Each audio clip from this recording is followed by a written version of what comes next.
Today's simple little job, which may not be that simple and little, is just to repair a broken step. Now here in the master stateroom, we're not going to call it a primary, it's a master.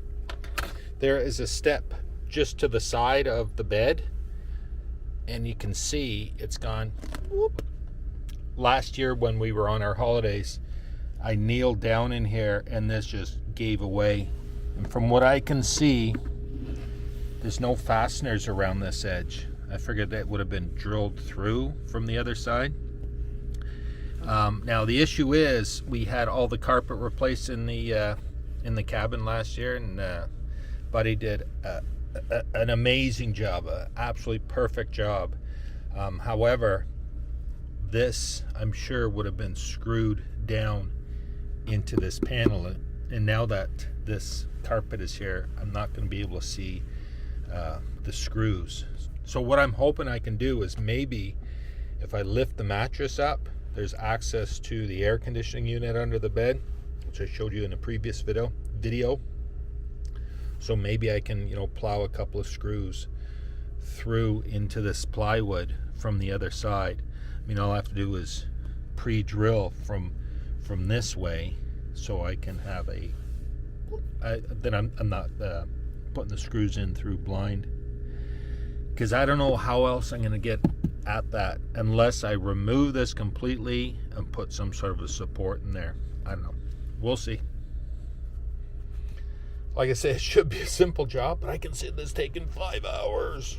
Now, two things just happened. It got a little darker in here because the clouds went over the sun, and it got louder because this is the air conditioner, reverse cycle heat and air, and today in real time is second week of April 2023, and it is still chilly out. So I got the heat running right now.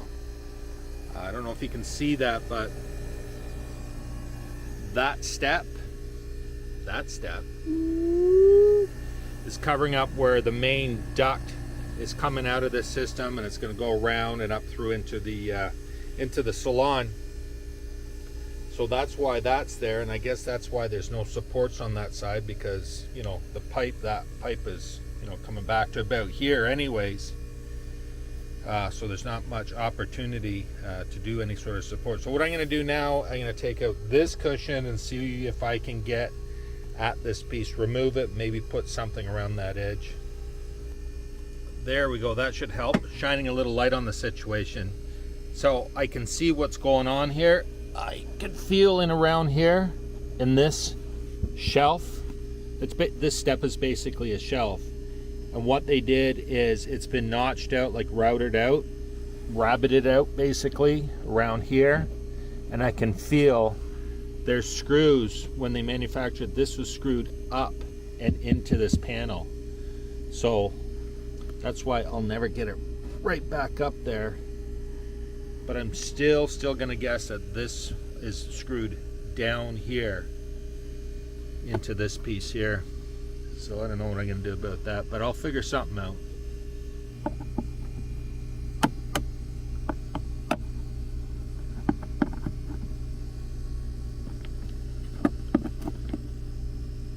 There we go, baby. Don't know if you can see that, but as I expected, see, wood screw there, wood screw there. So this is definitely screwed down from the top.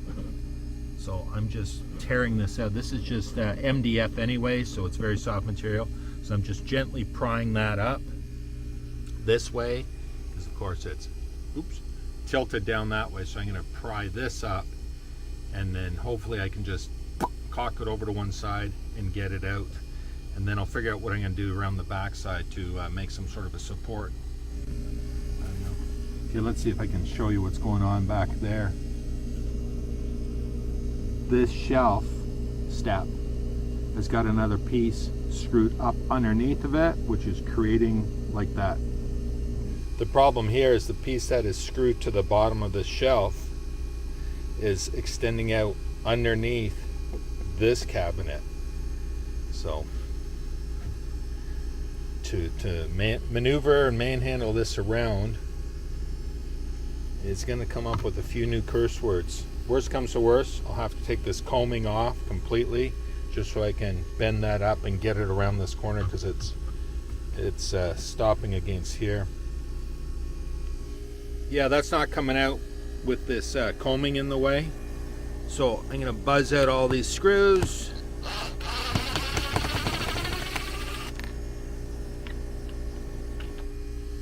So by removing this piece, well, I removed it enough that I get it out of the way, and then this step came out with more cooperation, shall we say.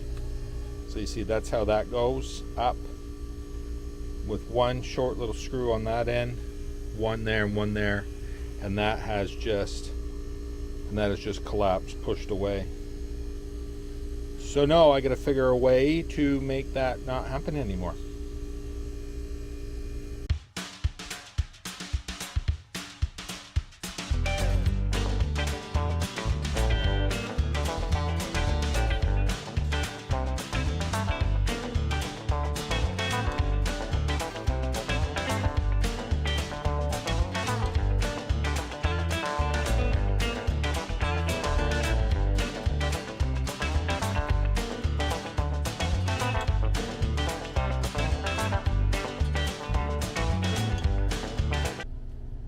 So I was able to remove that backing piece. I just cut it up with my zippy tool and busted it, just ripped it basically out of the screw mounts.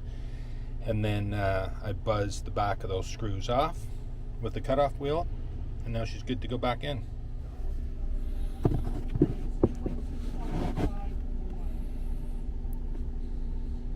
So if you missed it, my review of all the tools that I have on board the boat and spares, this is one of a few little cutoff pieces that I have left over from another project, and this is going to work freaking ideally, because what I can do is, see, just put that up in there and through bolt it, because I got enough room to reach behind to get the nut on. The only challenge is going to be to drill these holes.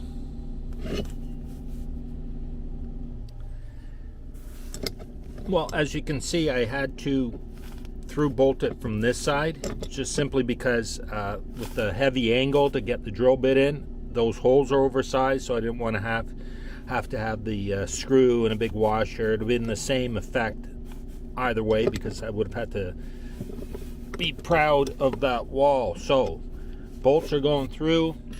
I have stainless steel washers for the back side, as well as stainless steel nylocks, locking nuts. Okay, that one is all through bolted in here. It was a lot of fun reaching in behind there with the socket, the wrench. And then the other bracket I put on this side. Now that is only held in with like 3/4 inch screws, and because on the other side of here is the fresh water tank is underneath here. Where am I pointing? Right there. Our fresh water tank is here at the bow of the boat, which, if you watch my videos, you've heard me mention before. Great feature of this boat, because it puts a lot of weight forward. Yeah, so I just used 3/4 inch screws there. Robertson head, my friends, Robertson head. So I have a lot of more torque, because I can really reach those or wrench those down, as opposed to Phillips, which probably would start to roll off. So that's that. Let's just do one more dry fit.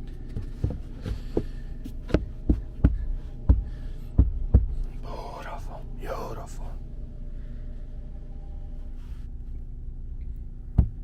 All snugly back in there. Let's give it the stand test. Oh yeah, going nowhere. It's nice. Now, right now, as it stands, I'm not going to fasten this down. I want to clean down in there. I'm going to bring my shop back, because as you probably saw, there's a lot of still construction debris. There's a bunch of sawdust down there, and I don't want to draw that through our central vac system that we have on the boat. So once I got that cleaned out, I think I will put at least a screw or two through here. I'll just clean an area back, just so there's not that potential of tipping.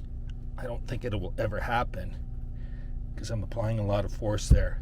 I mean, you'd have to be right on the edge, but still, just to be safe, I might do that. But otherwise, yeah, it looks good. Let me get, yeah, so I got that cushion back in place. And that in place, well, you see that lifted up just a little bit when I did that. So that's probably another reason why I should just plow at least one screw into that. So I think I'll do that. But otherwise, yeah, it's looking good. At least now it's nice and safe and nobody has to worry about putting their knee through there. Yeah, so there you go. One more project knocked off the list. It's not really a project, it was just a repair. But of course, it became a big project. You saw all the steps that I had to do. I'm just glad that it's a nice dry day outside because I had to go back and forth, in and out a lot to do my cutting and my trimming and my schnitzeling. Yeah, so that's it for this one. As always, I hope you take a look down in the description. I have a playlist of over 100 projects that I've done both on this boat as well as our prior two Sea Rays, and that playlist is called How I Did It, Boat Repairs and Upgrades, because that's how I did it, that's how I do it. So maybe there's something in there that you'll find of interest. There is all sorts of, there's a complete electronics swap that I did on this boat when we got it last year. Tons of vacuum flush stuff, mechanical stuff, all sorts of stuff. If it has to do with boats, if I fix it, I probably filmed it and shared it with you guys. So as always, like I say, I look forward to your positive comments. Let me know if you ever come up with a job like this that you think, you know what, that's just a quickie repair. That shouldn't take me too long, but it ends up taking you all friggin' day. Okay, that's it, and I will see you on the next one. Cheers.